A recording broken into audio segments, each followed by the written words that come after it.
इस तपस्या, बहुत गहरी तपस्या और बलिदान के बाद भी आज हम या हमारा आम नागरिक पूर्ण रूप से स्वतंत्र नहीं हुआ है। वह कई क्षेत्रों में आज भी द्वंद्व कर रहा है, जैसे भ्रष्ट नेता, भ्रष्ट आचरण, तथाकथित भूमाफिया, गुंडागिर्दी करते हुए लोग,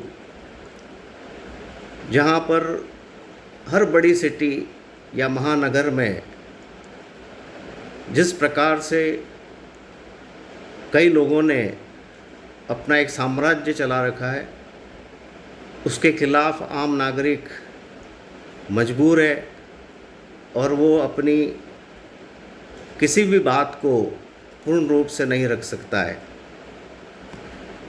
मैं आज का विषय मेरा थोड़ा सा अलग है।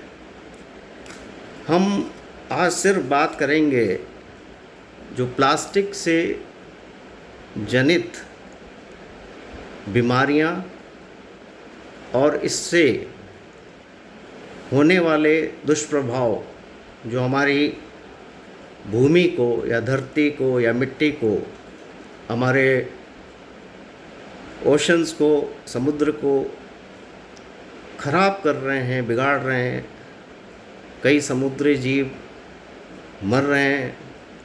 हजारों लाखों टन कचरा व्यर्थ इधर ही उधर बहा जा रहा है, उसका कोई रिसाइकलिंग नहीं है, उपयोग नहीं कर रहा है। हालांकि खुशी की बात है कि भारत सरकार ने इस समय कुछ कदम ऐसे ठोस उठाए हैं कि जिससे कई प्रकार की सरकारी मदद हमें मिल रही है। इंदौर एक ऐसा एग्ज़ाम्पल है जिस सिटी ने और जिसके नागरिकों ने इंदौर शहर को 100% साफ़ सुथरा रखा है और उसने एक इंडियन रिकॉर्ड बनाया है कि पिछले 10-12 साल में इंदौर भारत का प्रथम सबसे स्वच्छ सिटी है। आपको मैं एक फिगर की तरफ लेके चलता हूँ। बताना चाहता हूँ कि हम लोग जो प्लास्टिक की बोतल, प्लास्टिक का सामान, प्लास्टिक की थैलियाँ या अन्य प्रकार का जो भी प्लास्टिक का उपयोग हम करते हैं, वो उपयोग नहीं बल्कि दुरुपयोग है। और आपको जानकर आश्चर्य होगा कि एक साल में सिर्फ भारत में 2,38,00,000 क्विंटल, एक क्विंटल में 100 किलो होता है, तो आप समझ सकते हैं कि 2,38,00,000 क्विंटल प्लास्टिक या तो लैंडफिलिंग में लगाया जाता है या फिर कहीं नदियों में बहा जाता है, कहीं समुद्र के किनारे फेंक दिया जाता है। और ये प्लास्टिक की लाइफ 300 से 400 साल है। उसके पहले ये न गलती है, न ख़त्म होती है, डिकम्पोज नहीं होती है। तो मेरे आपसे सिर्फ आज के दिन एक अर्जी है, एक प्रार्थना है कि कल से आप अपने घर से एक कपड़े का थैला हमेशा अपनी गाड़ी में रखें, कार में रखें, स्कूटर में रखें, बाइक में रखें। एक पानी की बोतल, चाहे वो कॉपर की हो, स्टील की हो, अपनी गाड़ी में रखें। भूल करके भी कल से हम लोग 15-20 रुपए की बोतल पानी की नहीं खरीदेंगे, जिसके दो मतलब हैं। 2 रुपए का पानी का हम लोग 20 रुपया दे रहे हैं और उसके बाद भी कोई गारंटी नहीं है कि वो पानी कितना पुराना है। आप कभी उसकी डेट नहीं देखते हैं, तारीख नहीं देखते हैं कि ये कब बना था और कब उपयोग में लिया जा रहा है। उसके बाद जो प्लास्टिक वेस्टेज इससे निकल रहा है वो हमारे लिए बहुत ज़्यादा दुष्प्रभाव क्रिएट कर रहा है और इससे कैंसर जैसी रोग पैदा हो रहे हैं जिनको